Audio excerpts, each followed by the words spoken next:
Hey, salut, ça va bien?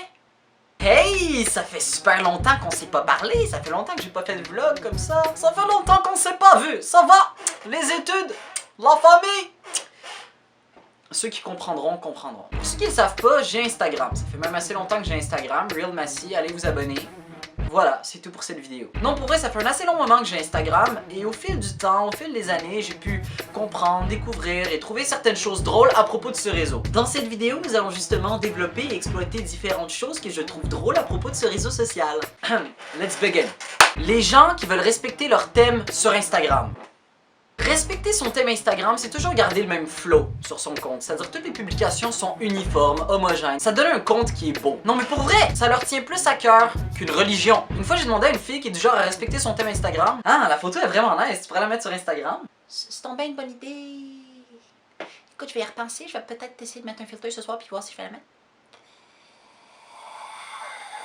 Pire chose que j'ai dit de ma vie. Sinon, t'as les gens sur Instagram, tu vois, ils mettent toutes leurs posts pendant des mois et tout, puis là, tout d'un coup, ils effacent tout.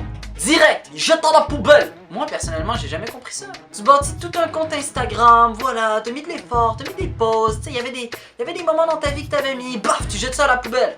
Souvent, c'est pour la raison du thème, hein. Il y en a à cause que le thème fonctionne un petit peu moins. Non, ils jettent à la poubelle. Ou ils stannent du thème, jettent à la poubelle. Mais c'est exagéré. Est-ce que vous pouvez juste garder votre compte Instagram et arrêter d'effacer toutes vos photos? C'est comme si tu faisais un scrapbook en vrai, puis là, voilà, t'as travaillé fort et tout, t'as mis du temps, t'as mis de la passion, puis là, tout d'un coup, poubelle. Une autre chose avec Instagram, les gens qui créent un compte pour leur animal. Ah mais j'ai aucun problème avec ça, tu peux créer un compte Instagram pour ton animal si tu l'aimes bien et tout. Ça devient un problème quand l'animal en tant que tel a plus d'abonnés que toi. Là ça fait mal, là l'estime est par terre, direct. Non mais je veux dire, tu te remets en question là, t'es genre... Son chien a plus d'abonnés que moi. Les gens qui mettent des selfies sur Instagram ou des photos avec une description qui a juste aucun rapport. Genre la fille prend un selfie, elle sourit puis elle genre I miss him so much, I think I'm gonna cry. pourquoi tu souris sur la photo? Mets une photo en noir et blanc avec toi qui pleure, je sais pas. Les gens que leur compte Instagram, 100% du contenu, c'est des photos avec leur chum ou leur blonde. Écoute, t'as le droit d'aimer ton copain ou ta copine, mais je te conseille pas de dédier ton compte Instagram à cette personne-là. Sérieux, il y a des gens que je suis sur Instagram, toutes leurs photos, c'était avec leur chum, avec leur blonde, puis là, tout d'un coup, ben là, ils ont plus de photos sur leur compte Instagram. Là, ça c'est un message subtil de c'est fini. Puis après, les photos qu'ils commencent à mettre, là, c'est des photos des effets de leur rupture. Là, c'est des photos genre... He was not the one. Nothing happens for nothing. Vous voyez le genre. Les gens qui font du follow for follow, mais qui respectent pas leurs engagements. Si tu fais du follow for follow, si quelqu'un te follow, tu le follow back, ok? Si tu as mis le hashtag follow for follow, puis que je te follow man, faut que tu me follow back. Puis si tu me follow back, puis que je découvre après que tu m'as unfollow, on a un gros problème. Oui. Vous vous rappelez quand les Instagram Stories sont sortis, t'avais plein de gens qui mettaient des stories d'eux qui étaient comme ah fuck les gens, story Instagram, allez me suivre sur Snap. Mais au final, c'est eux qui font le plus de stories sur Instagram.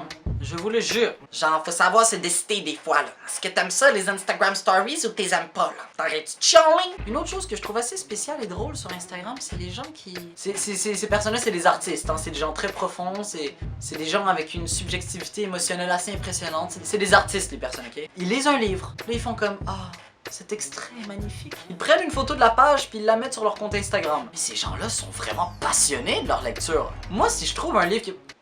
Je lis jamais de livres en fait que je vais juste arrêter de parler tout de suite. C'est le genre de personnes que dans la vraie vie, tu vas leur demander sinon, toi, t'as-tu un film préféré? Puis ils vont te répondre Ben, moi, je lis que des poèmes. Les joueurs de hockey sur Snap, faut en parler. Je sais que quelques-uns vont se reconnaître, je sais aussi qu'une grande majorité de filles vont faire genre. J'ai hâte d'entendre ça. Les joueurs de hockey sur Instagram, c'est un phénomène. C'est un type direct de personnes sur Instagram. Ils sont tous pareils, ils font exactement toutes les mêmes choses. Règle numéro 1. Si tu es un joueur de hockey sur Instagram, tu dois mettre ton numéro dans ta description Instagram. Règle numéro 2, tu dois mettre au moins une photo de ta team sur Instagram. Tu dois mettre ta team, parce que ta team, c'est ta famille, mon gars.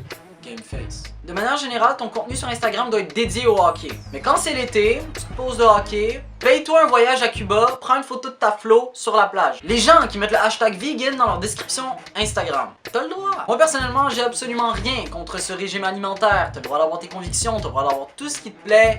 Moi, je m'en contrebalance. Le mettre en description Instagram, ah non mais t'as le droit. C'est juste que des fois j'essaie de m'imaginer l'inverse. J'imagine rarement quelqu'un qui mange de la viande écrire hashtag carnassier. Je mange de la viande crue. J'adore. Je suis un vrai carnivore. Pour continuer, les gens qui changent tout le temps leur nom sur Instagram, genre sont pas capables de juste prendre un username puis de garder. Genre eux c'est temporaire direct. Ils changent tout le temps, chaque semaine, chaque mois, chaque heure, chaque minute. T'imagines faire ça en vraie vie, toujours changer ton nom comme ça? Ça prend pas la tête à Papineau pour savoir que ça ferait pas de sens. Fait que toi c'est quoi ton nom? Martine. Ah ben salut Martine. Martine. Moi, c'est Gisèle. Ok, ben salut Gisèle. Daphné. Mon nom, c'est Daphné. On m'appelle Daphné. C'est tout pour cette vidéo, donc j'espère que vous avez apprécié. Je vous invite fortement à me suivre sur mon compte Facebook pour davantage de contenu humoristique. Je vous invite également fortement à me suivre sur mon compte Instagram, donc RealMassy, R-E-A-L-M-A-S-S-I.